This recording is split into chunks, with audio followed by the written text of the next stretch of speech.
So hapon na naman po mga ka-agri, at bago tayo umuwi ay pinapakain lang po muna natin itong ating mga alagang manok para naman masanay sila na paghapon at saka umaga ay magpakain tayo para hindi po sila lumayo dito sa ating bagong pabahay. Actually maluwag po ito and wala naman na pong mga nag-aalaga dito malapit dito, kaya ang iniiwasan po natin dito mga ka-agri ay yung pumunta sila sa wild at hindi na po bumalik dito, kaya sanayin pa rin po natin silang pakainin sa umaga at hapon. And ang pinapakain po natin ngayon, yung binili natin kanina, is bumili po tayo ng crack corn.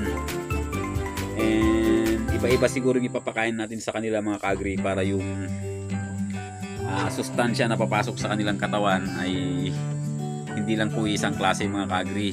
And syempre yung patubigan nila, maglalagay din tayo ng mga vitamins para pampaano sa kanilang mga resistensya. So matapang po itong Brahma natin mga ka-agri.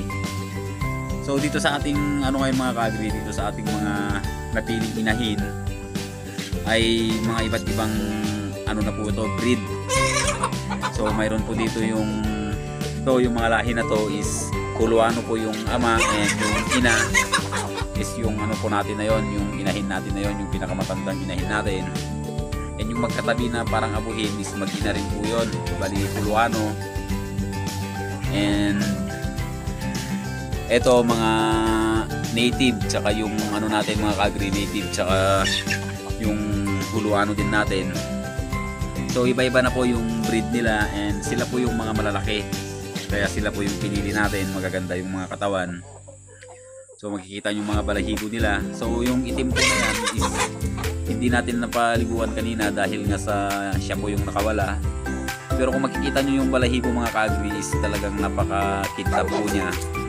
Yun po ang nagpapakita na healthy po yung manok. Pagka yung mga balahibo nila is medyo yung makintab. And yung rooster natin inaaway ng ating isang inahin, yung decal brown. Actually decal brown pala yung kanyang ama. So ayun. So masaya naman tayo mga ka-agri dahil kumpleto naman yung ating mga manok, kahit na naiwan natin kanina na nakagala na sila. So titignan na lang natin mamaya dun sa dapuan kung doon sila dadapo mamaya. So makikita natin yung kinabukasan kasi yung mga droppings nila is malalaglag dun sa may parting baba. And yun is hindi po yun yung dapuan na ginagawa natin. Yun po ay patungan ng kanilang pugad.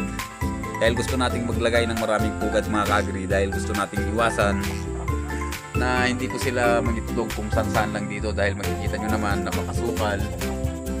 And gusto natin dito po sila magitlog lahat. So dadamihan natin yung pugad mga ka-agri.